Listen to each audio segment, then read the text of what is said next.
रवि एक मध्यम वर्गीय परिवार से था, जो बचपन से ही बहुत सीधा और मेहनती लड़का था।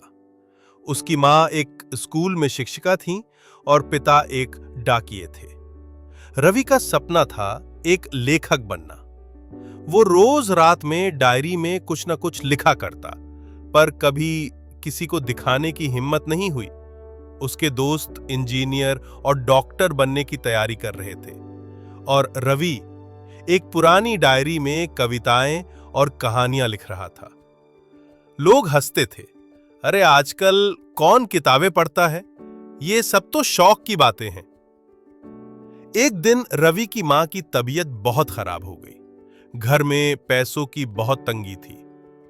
रवि ने अपनी डायरी उठाई और कुछ पन्ने एक लोकल अखबार को भेज दिए, बिना उम्मीद के, बस मन हल्का करने के लिए। कई हफ्ते बीत गए। रवि मां की सेवा में और कॉलेज की पढ़ाई में लग गया।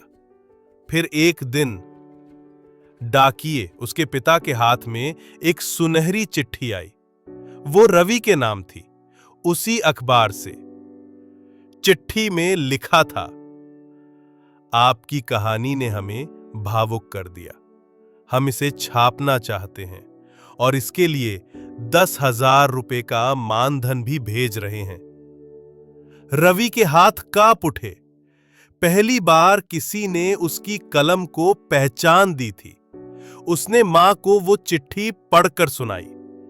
मां की आंखों से आंसू बह निकले, लेकिन वो आंसू थे गर्व के। उस दिन से रवि ने ठान लिया, अब वो अपनी आवाज को कभी नहीं दबाएगा। धीरे धीरे उसकी कहानियां पत्रिकाओं, वेबसाइट्स और किताबों में छपने लगीं। आज रवि एक जाना माना लेखक है। उसकी किताबें देश विदेश में पढ़ी जाती हैं। एक इंटरव्यू में जब रवि से पूछा गया, आपके इस सफर की शुरुआत कहां से हुई, उसने मुस्कुराकर जवाब दिया, एक सुनहरी चिट्ठी से, जिसने मुझे बताया कि मेरी कलम में रोशनी है। नैतिक शिक्षा। कभी कभी आपकी सबसे कमजोर लगने वाली चीज ही आपकी सबसे बड़ी ताकत बन जाती है। अगर आपके पास एक कहानी है तो उसे दबाइए मत, क्योंकि दुनिया को बदलने के लिए जरूरी नहीं कि आपके पास मंच हो। कभी एक डायरी, एक चिट्ठी और एक यकीन ही काफी होता है। कहानी ने आपको छू लिया हो तो लाइक जरूर करें। कमेंट में बताएं कि आपको सबसे अच्छा हिस्सा कौन सा लगा, और सब्सक्राइब करें हमारे चैनल को ऐसी और भी कहानियों के लिए। मिलते हैं अगली कहानी में एक नई सोच के साथ।